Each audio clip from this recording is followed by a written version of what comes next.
তুমি জানো তো জীবনে সবচেয়ে বড় ব্যথা কোথায় থেকে আসে? সেটা বাইরের শত্রুর কাছ থেকে আসে না।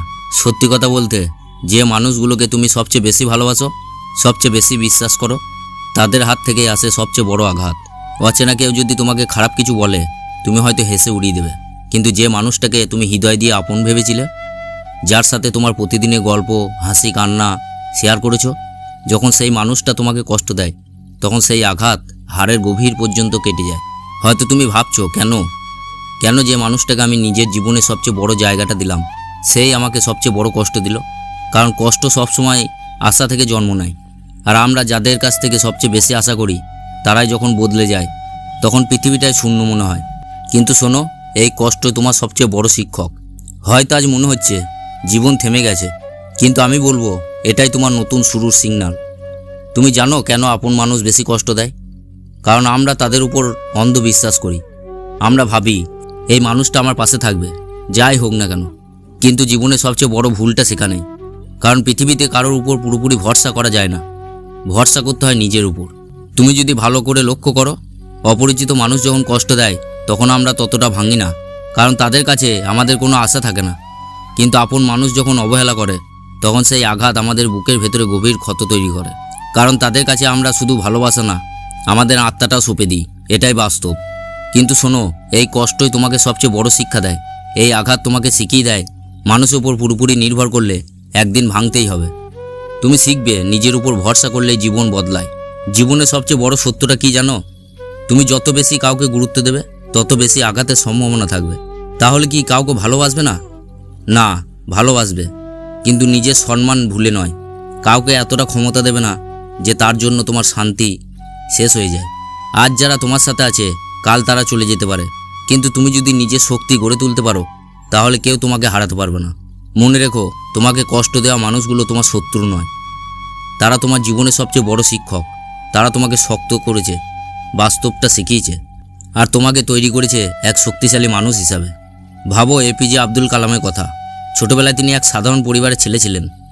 অনেক সময় বাড়িতে খাওয়ার মতো খাবার থাকতো না। তিনি যখন বিমান বিজ্ঞানী হওয়ার স্বপ্ন দেখতেন, তখন তার আশেপাশে মানুষজন বলতো, তোমার দ্বারা হবে না, তুমি তো গরিব। কিন্তু তিনি কি থেমে গিয়েছিলেন? না, তিনি নিজের কষ্টকে শক্তি বানিয়েছিলেন। আজ সারা বিশ্ব তাকে মিসাইল ম্যান হিসাবে চেনে। আর একটা উদাহরণ দিই, স্টিভেন জবস। তাকে তার নিজের কোম্পানি থেকে বের করে দেওয়া হয়েছিল। হ্যাঁ, যে কোম্পানি সে নিজে তৈরি করেছিল, যেখান থেকে সে অপমানিত হয়ে বেরিয়ে গিয়েছিল।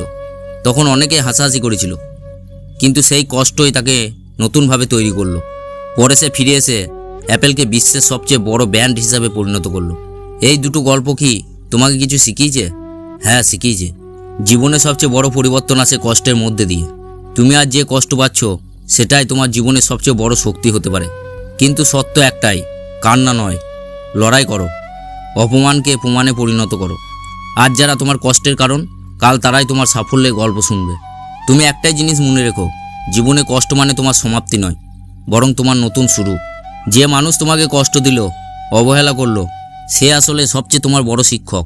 কারণ তার জন্যই তুমি শিখলে নিজের উপর ভরসা করা ছাড়া কেউ তোমাকে বাঁচাতে পারবে না। তুমি কান্না করতে পারো, কষ্ট পেতে পারো, এটাই স্বাভাবিক, কিন্তু সেখানেই থেমে গেলে চলবে না। কারণ পৃথিবী থেমে থাকে না, তুমি থেমে গেলে পিছিয়ে যাবে। আজ যারা তোমাকে কষ্ট দিচ্ছে, যারা তোমার কষ্টের কারণ, কাল তারাই তোমার সাফল্যের গল্প শুনবে। তাদের মুখে হাসি থাকবে, কিন্তু মনে থাকবে আফসোস, আমি বিশ্বাস করিনি, তবু সে জিতে গেছে। তাই চোখের জল মুছে নাও, শক্ত হয়ে দাঁড়াও, তোমার কষ্টকে শক্তিতে পরিণত করো। আর পৃথিবীকে দেখিয়ে দাও, তুমি হারার জন্য জন্মাওনি, তুমি জেতার জন্য জন্মেছো। যদি এই কথাগুলো তোমার মন ছুঁয়ে যায়, তাহলে একটিবার লাইক করো আর শেয়ার করো, যাতে তোমার মতো কষ্টে থাকা কেউ নতুন আশা পেতে পারে। কমেন্টে লিখে জানাও, তুমি কি কখনো আপন মানুষের দেওয়া কষ্টে বদলে গেছো? তোমার অভিজ্ঞতায় হয়তো অন্য কাউকে অনুপ্রেরণা দেবে। আর হ্যাঁ, চ্যানেলটা সাবস্ক্রাইব করো, কারণ তোমার জীবনে পরিবর্তন আনার মতো নতুন নতুন ভিডিও আমি নিয়মিত দিচ্ছি। তোমার মূল্যবান সময় দেওয়ার জন্য ধন্যবাদ। সব সময় শক্ত থেকো, নিজের ওপর বিশ্বাস রাখো, কারণ তুমি অসাধারণ।